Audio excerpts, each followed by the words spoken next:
1 Samuel chapter 23. David at Keilah.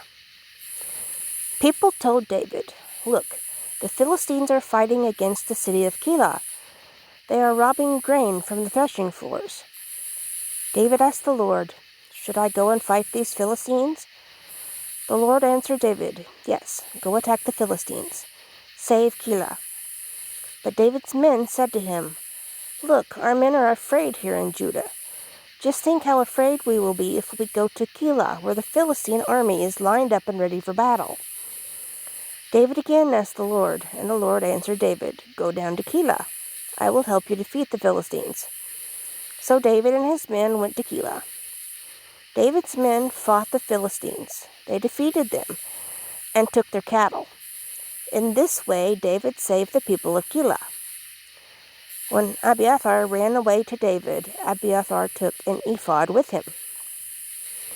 People told Saul that David was now at Keilah. Saul said, "God has given David to me." David trapped himself when he went into a city surrounded by a wall with gates and bars to lock them. Saul called all his army together for battle. They prepared to go down to Keilah to attack David and his men. David learned that Saul was making plans against him. David then said to Abiathar the priest, "Bring the ephod." David prayed, "Lord, God of Israel, I have heard that Saul plans to come to Keilah and destroy the town because of me. Will Saul come to Keilah? Will the people of Keilah give me to Saul? Lord God of Israel, I am your servant. Please tell me." The Lord answered, "Saul will come." Again David answered, "Will the people of Keilah give me and my men to Saul?" The Lord answered, "They will." So David and his men left Keilah. There were about 600 men who went with David. They kept moving from place to place. Saul learned that David had escaped from Keilah, so he did not go to the city. Saul chases David. David went into the desert of Ziph and stayed in the mountains and fortresses there.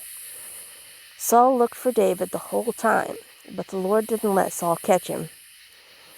David was at Horesh in the desert of Ziph. He was afraid because Saul was coming to kill him. But Saul's son Jonathan went to see David at Horesh and encouraged him to have a stronger faith in God. Jonathan told David, "Don't be afraid. My father Saul won't hurt you. You will become the king of Israel, and I will be second to you. Even my father knows this." Jonathan and David both made an agreement before the Lord. Then Jonathan went home, and David stayed at Horesh.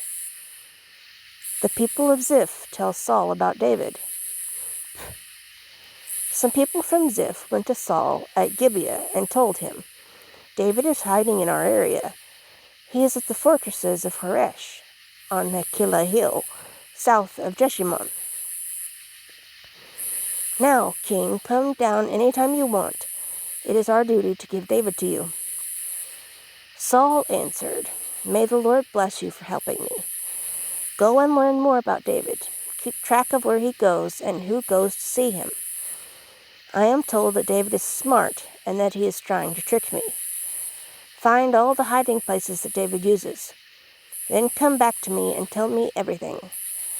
Then I'll go with you.